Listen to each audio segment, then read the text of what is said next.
Raju India के एक शहर दिल्ली में रहता था। राजू को सोशल मीडिया यूज करने का काफी शौक था। वो हर वक्त अपने लैपटॉप और मोबाइल में लगा रहता था। राजू के अम्मी अबू इसकी आदत से बहुत परेशान थे। एक दिन राजू के अबू कहते हैं, मैं तुम्हारी इन हरकतों से काफी ज्यादा परेशान हूँ। तुम किस दिन बड़े होगे? हर टाइम मोबाइल लेकर बैठे रहती हो। अब तुम बड़े हो गए हो, आकर मेरे साथ दुकान पर हाथ बटाया करो। लेकिन राजू अपने अबू की बातों पर ध्यान नहीं देता और वहाँ से उठकर अपने कमरे में जाकर दोबारा मोबाइल यूज करने लगता है। दूसरी तरफ फलक पाकिस्तान में रहती थी। वो एक खूबसूरत औरत थी। उसके 2 बच्चे थे। उसके शौहर का इंतकाल कुछ ही महीनों पहले हुआ था। शुरू में तो फलक काफी उदास रहती थी, लेकिन फिर फलक ने सोशल मीडिया यूज करना शुरू कर दिया था। अब सारा दिन फलक का सोशल मीडिया पर टाइम गुजरता था। एक दिन फलक को राजू नामी लड़के की रिक्वेस्ट आती है। वो फौरन उस फ्रेंड रिक्वेस्ट को एक्सेप्ट कर लेती है। राजू और फलक की अब रोज एफबी पर बात होने लगती है। आहिस्ता आहिस्ता वो चैट के बाद दोनों ऑडियो कॉल्स भी करने लगते हैं। फलक उम्र में राजू से बड़ी होती है, लेकिन राजू को फलक की आवाज बहुत पसंद होती है। राजू आहिस्ता आहिस्ता फलक में इंटरेस्ट लेने लगता है।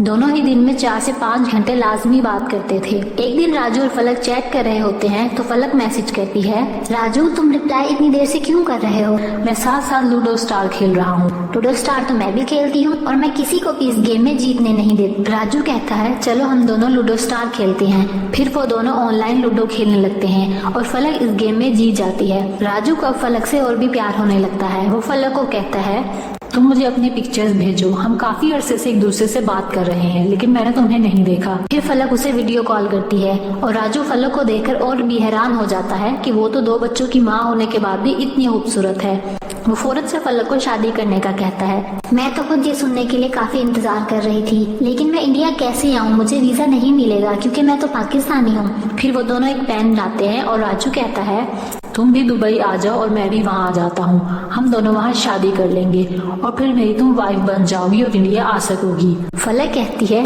ठीक है, लेकिन साथ मेरे 2 बच्चे भी होंगे, तुम्हें उन्हें भी कबूल करना होगा। इसमें कोई मसला नहीं, मैं उन्हें बाप बनकर पालूंगा। फिर अगले ही रोज दोनों अपने मुल्क छोड़कर दुबई चले जाते हैं। फिर अगले ही रोज फलक अपनी जमीन बेच देती है और दुबई जाने की तैयारी करने लगती है। उसका वीजा लग जाता है। उधर से राजू दुबई पहुंच जाता है और एयरपोर्ट पर फलक का वेट करने लगता है। जैसे ही फलक एयरपोर्ट पर पहुंचती है तो राजू इसे देखकर काफी खुश होता है। वो उसे फूलों का एक गुलदस्ता देता है। राजू कहता है, आज मुझे मेरा सच्चा प्यार मिल गया। फिर फलक राजू के लिए हिंदू धर्म को अपना लेती है और वो दोनों शादी कर लेते हैं। कुछ अरसे बाद दोनों दुबई में साथ रहने लगते हैं। राजू एक दिन कहता है, अब मुझे इंडिया वापस जाना होगा। मेरा वीजा खत्म होने वाला है। तुम भी ऐसा करो, पाकिस्तान वापस चली जाओ और फिर उधर इंडिया आ जाना। कुछ दिन गुजर जाने के बाद फलक इंडिया के लिए वीजा अप्लाई करती है, लेकिन उसे इंडिया का वीजा नहीं मिलता। फिर उसकी फ्रेंड का एक जानने वाला उस वीजा कंपनी में काम करता था। फलक उसे सारी बात बताती है और कहती है कि मुझे इंडिया का वीजा चाहिए। काफी मुश्किलात के बाद फलक और उसके दोनों बच्चों को इंडिया का वीजा मिल जाता है। राजू को कॉल करके कहती है, राजू हमें वीजा मिल गया है। अब हम साथ रहने के लिए तैयार हैं और कोई हमें नहीं रोक सकता। मैं जल्द ही तुम्हारे पास आ रही हूँ। राजू ये सुनकर काफी खुश होता है और कहता है, मैं तुम्हें एड्रेस भेज रहा हूँ, इस जगह पर आ जाना। जैसे ही फलक इंडिया राजू के घर पहुंचती है तो सबसे पहले हर तरफ पुलिस वहां होती है। उन्हें लगता है शायद ये पाकिस्तानी कोई जासूस है। सारे मीडिया वाले भी वहां पहुंच जाते हैं। न्यूज में हर तरफ फलक और राजू की खबरें चल रही होती हैं। फिर मीडिया वाले राजू और फलक का इंटरव्यू करते हैं। फलक बताती है, मैं कोई पाकिस्तान से जासूस नहीं आई, बल्कि मैं राजू से प्यार करती हूँ और हमने शादी कर ली है और मैं यहाँ हमेशा रहने के लिए आई हूँ। राजू भी कहता है, हम दोनों ने शादी की है और हम साथ जिंदगी गुजारना चाहते हैं। ये सुनते ही सबको यकीन हो जाता है कि ये फलक कोई जासूस नहीं बल्कि शादी करके यहाँ आई है। वो सब लोग वहाँ से चले जाते हैं और राजू के घर वाले भी फलक को एक्सेप्ट कर लेते हैं। वो दोनों अब हंसी खुशी अपनी जिंदगी गुजार रहे होते हैं। ये एक वक्त की बात है। हीरा और नमल एक गांव में रहती थी। वो अपनी पढ़ाई मुकम्मल करने के लिए शहर के कॉलेज में एडमिशन ले लेती हैं। दोनों बहनें काफी पढ़ाई में तेज होती हैं। उनका कॉलेज में पहला दिन होता है। हीरा नमल से कहती है, मुझे ये कॉलेज बहुत अच्छा लग रहा है। हीरा नमल से कहती है, मुझे ये कॉलेज कुछ अच्छा नहीं लग रहा। देखो यहाँ सब स्टूडेंट कितने गरीब से लग रहे हैं। बाकी शहर के तमाम कॉलेजेस काफी महंगे हैं। इस कॉलेज की फीस कम होने की वजह से इधर सभी गरीब बच्चे पढ़ने आते हैं। अगर मुझे अपनी पढ़ाई मुकम्मल ना करनी होती तो मैं इधर इस कॉलेज में कभी भी एडमिशन ना लेती। फिर हीरा और नमल को सामने से एक स्टूडेंट आती हुई नजर आती है। नमल उस स्टूडेंट से पूछती है, क्या तुम मेरी हेल्प करोगी? हम 11th क्लास ढूंढ रहे हैं। लगता है आप दोनों इस कॉलेज में न्यू एडमिशन में आए हैं, इसलिए आप दोनों को क्लासेस का नहीं पता। आपने उधर से सीधा ऊपर जाकर राइट हो जाना है और सेकंड वाले फ्लोर पर आपको 11th क्लास मिल जाएगी। थैंक यू, आपका बहुत बहुत शुक्रिया। वो लड़की कहती है, हाँ, और एक बात याद रखना, ये कॉलेज काफी बड़ा है और सबसे ऊपर वाले पोर्शन पर क्लासरूम भी काफी बड़े बड़े हैं, इसलिए आप लोग ऊपर ना जाना। क्यों, क्या वहाँ पर कोई भूत है? मेरा काम था आप दोनों को बताना, अब आप दोनों की मर्जी। वो लड़की ये कहकर वहाँ से चली जाती है। हीरा और नमल भी ऊपर आकर अपनी क्लासरूम में बैठ जाती हैं। सब लड़कियां आपस में बातें कर रही होती हैं। अचानक टीचर क्लासरूम में एंटर होती हैं। सभी बच्चे गुड मॉर्निंग कहते हैं और फिर टीचर क्लास में लेक्चर लेना स्टार्ट कर देती हैं। ब्रेक टाइम में हीरा कुछ लड़कों को ग्राउंड में खेलते हुए देखती है तो काफी हैरान हो जाती है और सोचती है, ये तो गर्ल्स कॉलेज है, इधर बॉयज स्टूडेंट क्या कर रहे हैं? फिर हीरा क्लास में आकर अपनी फ्रेंड इरम से पूछती है, क्या इस कॉलेज में बॉयज भी पढ़ते हैं? क्या उनका पोर्शन अलग है? क्या हो गया है तुम्हें? ये तो सिर्फ गर्ल्स कॉलेज है और यहाँ बॉयज नहीं पढ़ते। मैंने खुद उन्हें ग्राउंड में खेलते हुए देखा है। इरम हंसने लगती है और कहती है, जरूर तुम्हें कोई वहम हुआ होगा। हीरा सोचती है, हाँ, ये तो गर्ल्स कॉलेज है, शायद मेरा वहम ही हो।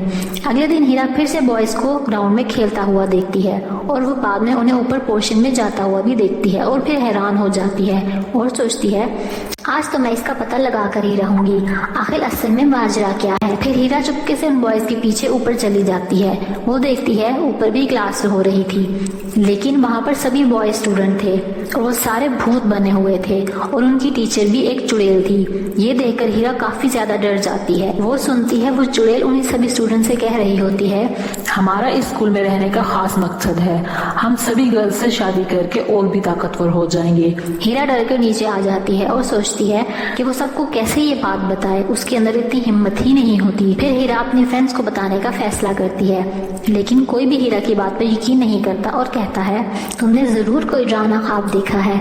अगले दिन कॉलेज में 2 स्टूडेंट्स गायब हो जाती हैं। हीरा को जैसे ही पता चलता है वो काफी परेशान होती है और सोचती है ये जरूर उसी चुड़ैल का काम होगा। फिर जल्दी से ऊपर प्रिंसिपल के पास जाती है और सारी बात बताती है। प्रिंसिपल कहती है, हमारे कॉलेज में कोई भूत नहीं है, वो सभी लड़कियां अपनी मर्जी से स्कूल से भागी हैं। वो सबको एक पर्ची दिखाती है जो उन लड़कियों की तरफ से होती है, जिसमें लिखा होता है कि अब हमारा पढ़ाई में दिल नहीं लगता, हम ये स्कूल छोड़कर जा रही हैं, हमने तो एक्टर बनना है। दूसरी तरफ चुड़ैल सभी लड़कियों को दुल्हन बनाती है और सभी भूतिया लड़कों से उनकी शादी करने के लिए जादू करने लगती है और कहती है, आज तो मैं तुम सबकी शादियां करवा दूंगी और फिर मजीद ताकतवर बन जाऊंगी। हीरा सोचती है वो अकेले कैसे इन लड़कियों की मदद करे, क्योंकि कोई भी उसकी बात पर यकीन करने को तैयार नहीं होता।